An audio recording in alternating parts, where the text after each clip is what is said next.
So let's look at these EQ principles, and what I'm really trying to point out is there are different ways to be emotionally intelligent.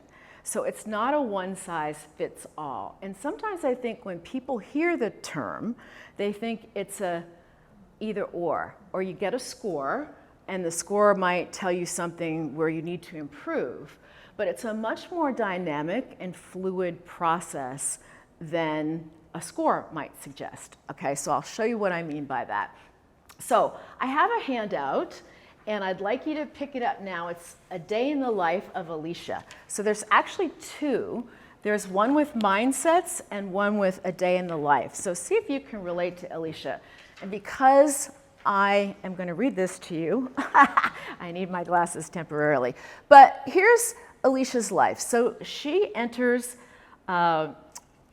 the elevator, let's say, and she runs into the CEO.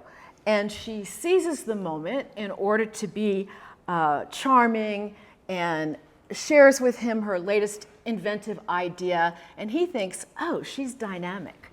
So if you look at this mindsets chart here, you can see that that is initiating action on your ideas, influencing people, and projecting a strong social presence. So how many of you would have taken advantage of that situation?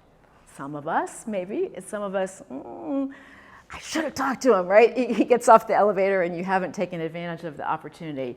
Or, again, she stops by the marketing team on her way to get coffee, and she chats with several folks about their projects, shares a laugh. She's building relationships there, isn't she? So she's being outgoing. So I'm not going to read all of these, but you can see, if you look closely, you can see that the next opportunity is for her to be empathetic. And here's the one I think is challenging for many people, especially right now. It's the big monthly budget meeting, and Alicia is disappointed to learn that the new hire she'd hoped for is not being funded. Anybody relate to that? And rather than freak out, she puts aside her frustration.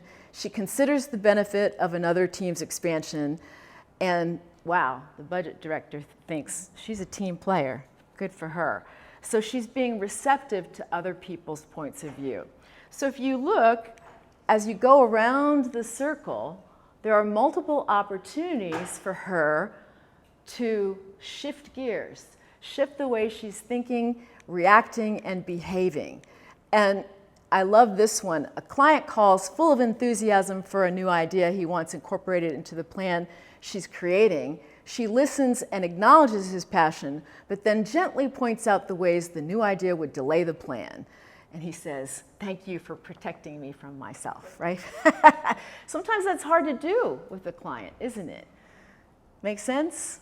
Yeah, okay. So I don't know about you, but I wish I were as graceful as Alicia during my everyday work environment. I'm not. And you can probably tell that some of these mindsets are going to be easier for you than others. So what I'd like to do now is show you a video. It's a great video. I think we have the sound cued just right, so let me know if you can't hear it in the back, but the acoustics are pretty good in here, I think. And what I'd like you to listen for is, what do you resonate with? What about the video really is true for you? And pay attention to the opportunities that she may have had to shift that she didn't see, okay? So